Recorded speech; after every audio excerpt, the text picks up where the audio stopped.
बेटा लागले तुई बोले हेलुस्ता बेटा आपणकर सेवा शुश्रूषा रे आज मु संपूर्ण भाव रे सुस्थ हो जाई बाबा बेटा बाबा पर घाटा सब सुखलास्ता बेटा सब सुखी जाई बाबा अरे ई देखो बाबा ई हाथटा मोर भांगी जाईथिला आज ए हाथटा कौन बाबा तुई धरबर काम करबुस बेटा निश्चय बाबा धरबर बेटा चलबू हां बाबा सत कथा कहबुस बेटा बेटा हां बाबा सत कहिबा को किया डरिबी बाबा सत कहि पछे मले मरबी अब ठीक कहछ बाबा ताके मने रखि रे बुस बेटा निश्चय मने रखि सत्य ही धर्म हां बाबा धर्म ही सत्य बाबा एटा के मानी कर चलबुस बेटा निश्चय मानी के चलबी बाबा महाप्रभु कुशल मंगल रखी रवा बेटा और गोटे कथा बेटा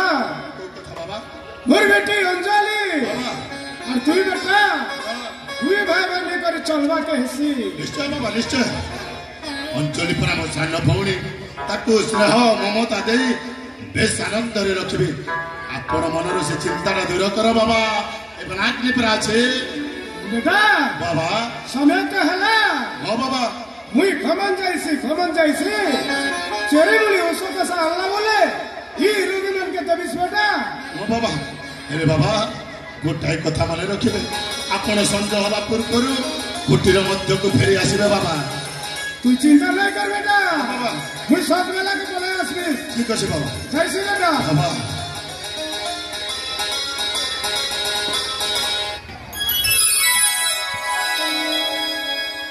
ओके मो भई तो बाबा जहा कहि गले सब सुनि आज ठारे बनाकले धर्म न्याय आउ सत पथरे चलिबो आउ जेमिति मो भई तो बाबा ए जनसाधारण सेवा करिसंती मो मध्य सेवा करिबा पाई चाहूची सदर जाखी मो बाबा के परे लोकंकर सेवा करी हां भाई हेले भाई गोटे कथा भाई कौन कथा ए तोरा आपण समाज सेवी हेई जा बस सही ही चाहूची आओ ए समाज रो सेवा कर निश्चय जाखी आओ अगर भाई हां तमे आ गोटे काम करो अरे को काम तमे सन्यास नहीं जा अच्छा हां तमे सन्यास जमानु हो भाई हां जोरंदा को जाई कोपिनी खंडे पिटी आकरे खंजड़ी धरी आ खंजड़ी बतो उठा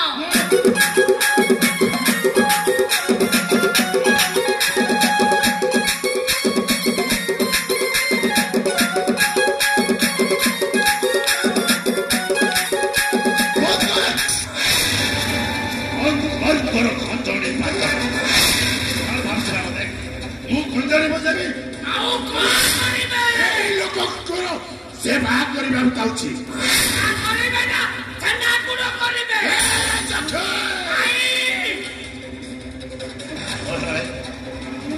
आपे बंतिले बापरना अरे कौन कहत छ तू एटा कली जुग ए कली जुग रे सत्य न्याय धर्मर स्थान नहीं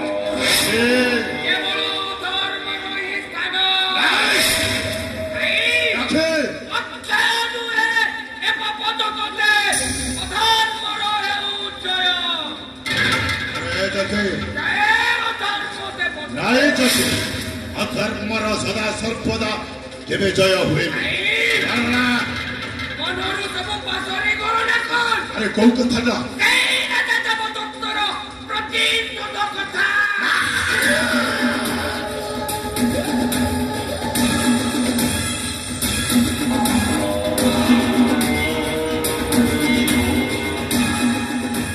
केबे से बोले बिचा के सही आराम ज्यादा राजा देवदत्त कथा ना से कथाटा मन पड़ी गले मो हृदयटा फाटी उठुची सदर जखे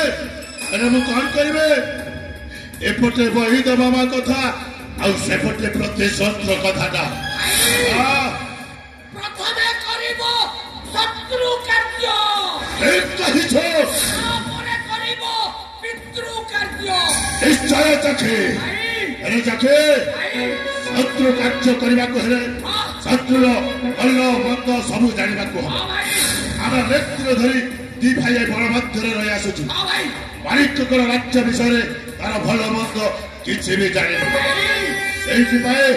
ଆସନ୍ତାକାଲି ତୁ ଗୋଟାଏ କାମ କରିବାକୁ ହବ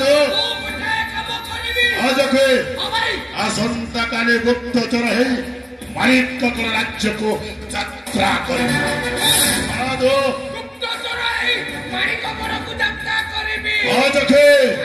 ଆଉ ରାଜା ଦେବଦତ୍ତର ସମସ୍ତ ଗୁପ୍ତ ରହସ୍ୟ ନେଇ ମୋ ନିକଟକୁ ଫେରିବାକୁ ହବ ମୁଁ ଯେତେବେଳେ ଆପଣଙ୍କ ସାଥିରେ ଅଛି ଜମା ଚିନ୍ତା କରନ୍ତୁନି ଭାଇ ଭାଇ ଚାକି ମୋ ଜମାରେ ଚିନ୍ତା କରୁନି ଆସନ୍ତାକାଲି ଗୁପ୍ତଚର ହେଇ ମାଣିକ ଘରକୁ ଯାତ୍ରା